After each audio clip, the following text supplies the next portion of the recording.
Assalamualaikum warahmatullahi wabarakatuh. Selamat siang dan semangat pagi. Apa kabar kalian semua hari ini? Semoga semuanya dalam keadaan sehat ya. Bertemu lagi dengan saya Ibu Eli Febrianti yang hari ini akan menjelaskan mengenai mitigasi dan bencana alam. Adapun tujuan pembelajaran kita hari ini adalah yang pertama, siswa dapat menjelaskan mitigasi dan adaptasi bencana alam, kemudian dapat menyebutkan jenis dan karakteristik bencana alam, kemudian dapat menganalisis upaya pencegahan bencana alam, selanjutnya dapat mengidentifikasi pengurangan risiko bencana alam, dan dapat mendeskripsikan penerapan mitigasi dan beradaptasi terhadap bencana alam di lingkungan sekitar. Definisi bencana alam. Menurut Undang-Undang Nomor 24 Tahun 2007, mengelompokkan bencana menjadi yang pertama ada bencana alam, kemudian ada bencana non-alam, dan bencana sosial. Bencana alam itu apa sih? Karena sekarang kita akan belajar tentang bencana alam, maka kita juga harus tahu definisi bencana alam. Bencana alam merupakan bencana yang diakibatkan oleh peristiwa atau serangkaian peristiwa yang disebabkan oleh alam, antara lain berupa gempa bumi, tsunami, gunung meletus, banjir, kekeringan, angin topan, dan tanah longsor.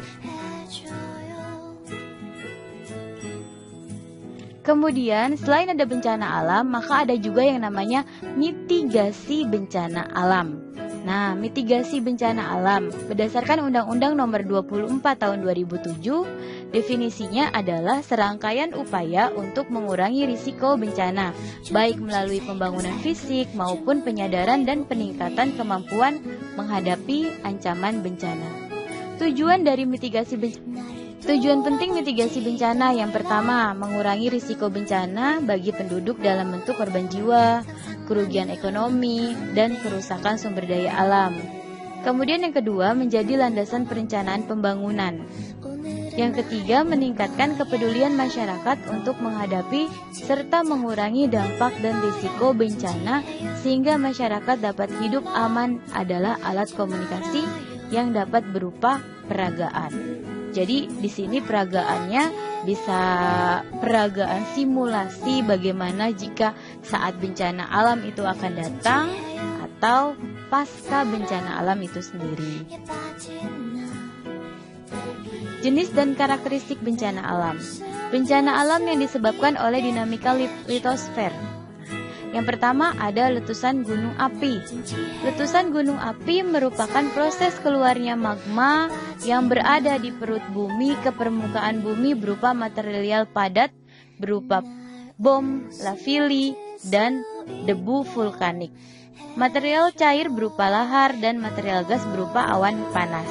Nah, untuk letusan gunung berapi, kita bisa melihat contohnya pada saat Gunung Sinabung meletus, Gunung Merapi juga meletus, ya. Nah, di situ pasti dia akan pertama mengeluarkan awan panas, atau kalau di Gunung Berapi biasanya disebut sebagai wedus gembel. Nah, kemudian selain awan panas juga dia akan memuntahkan laharnya.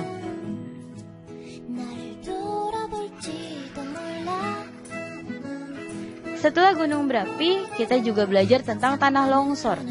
Bencana alam yang kedua adalah tanah longsor. Di sini dia didefinisikan sebagai perpindahan material pembentuk lereng berupa batuan, bahan rombakan, tanah, atau material campuran tersebut bergerak ke bawah atau keluar lereng. Proses terjadinya tanah longsor dapat diterangkan sebagai berikut. Air yang meresap ke dalam tanah akan menambah bobot tanah. Jika air tersebut menembus sampai tanah kedap air yang berperan sebagai bidang gelincir, maka tanah menjadi licin dan tanah pelapukan di atasnya akan bergerak mengikuti lereng dan keluar lereng. Jadi biasanya untuk tanah longsor ini bisa diwaspadai setelah musim kemarau. Jadi pada saat musim kemarau tanah itu kering, kemudian masuk musim penghujan, tanah itu terus-terusan kaget ya. Dia seperti kaget bertambah kok gitu sih ngomong. Kemudian ada gempa bumi. Gempa bumi adalah getaran atau guncangan yang terjadi permukaan bumi akibat pelepasan energi dari dalam secara tiba-tiba yang menciptakan gelombang seismik. Jenis-jenis gempa yang pertama ada gempa vulkanik, gempa tektonik, dan gempa reruntuhan. Gempa vulkanik ini biasanya disebabkan oleh gempa bumi. Longsor adalah gempa bumi. Gempa bumi adalah getaran atau guncangan yang terjadi di permukaan bumi akibat pelepasan energi dari dalam secara tiba-tiba yang menciptakan gelombang seismik. Jenis-jenis gempa yang pertama ada gempa vulkanik. Gempa vulkanik ini biasanya terjadi akibat adanya gunung berapi. Kemudian yang kedua, gempa tektonik. Gempa tektonik ini terjadi biasanya disebabkan karena adanya pergerakan lempeng, ya.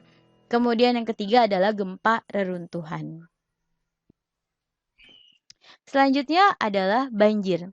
Fenomena banjir merupakan peristiwa meluapnya air dari sungai sehingga menggenangi wilayah daratan yang normalnya kering. Banjir umumnya terjadi ketika volume air pada sungai melebihi daya tampung sungai tersebut.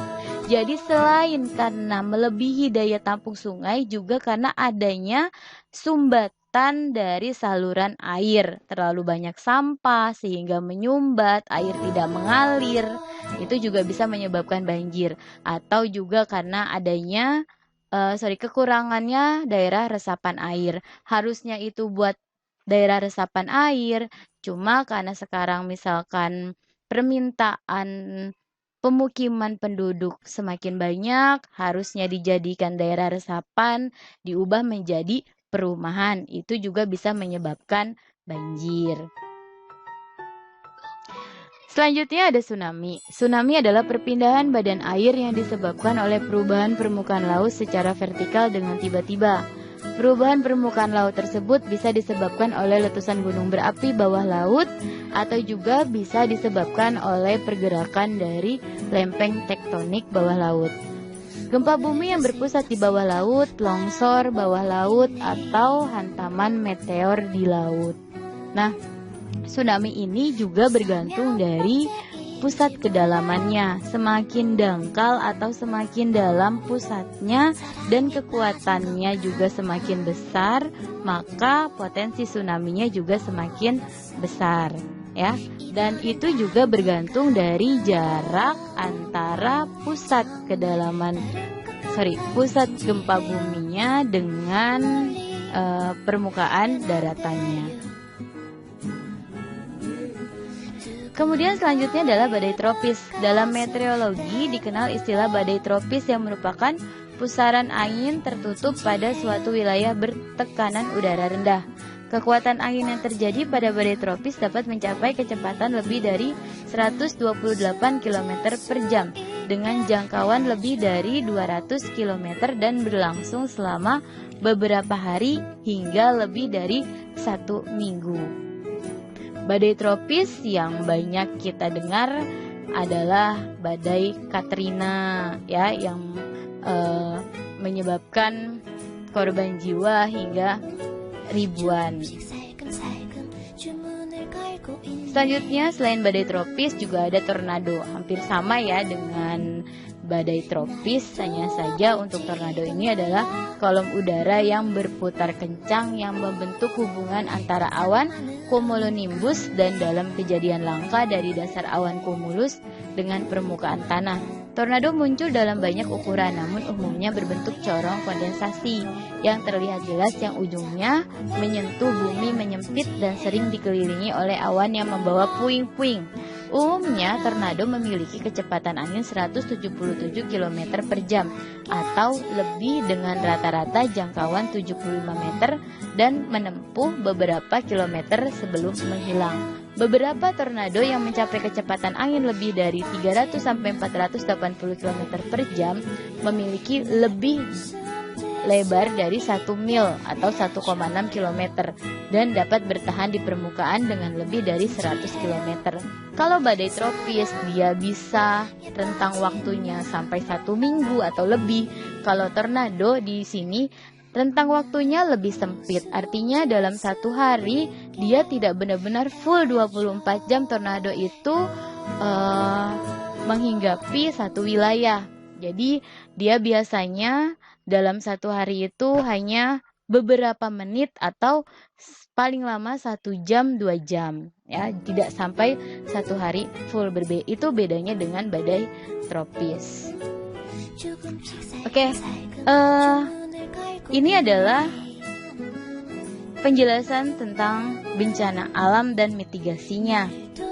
Ya, sampai sini mungkin jika ada pertanyaan bisa kalian tulis di kolom komentar atau bisa hubungi chat PJJ-nya guru masing-masing. Bisa ke Bu Eli untuk 10 OTKP atau Bu Eka untuk 10 AKL. Oke, tugas hari ini adalah kalian membuat mitigasi dari bencana alam yang sudah Ibu sebutkan di awal tadi. Jadi minimal 3 mitigasi untuk setiap bencana alam. Ya, kalian tuliskan. Tugasnya silakan kalian tulis di buku tulis IPA masing-masing ya. Minimal 3 mitigasi untuk setiap bencana alam. Ingat, untuk setiap bencana alam. Setelah dituliskan di buku tulisnya, kemudian difoto. Setelah itu upload fotonya di link yang telah disediakan di PJJ-nya masing-masing. Oke, ya, mohon harap dipahami tugas instruksi tugasnya. Selamat mengerjakan. Terima kasih. Wassalamualaikum warahmatullahi wabarakatuh.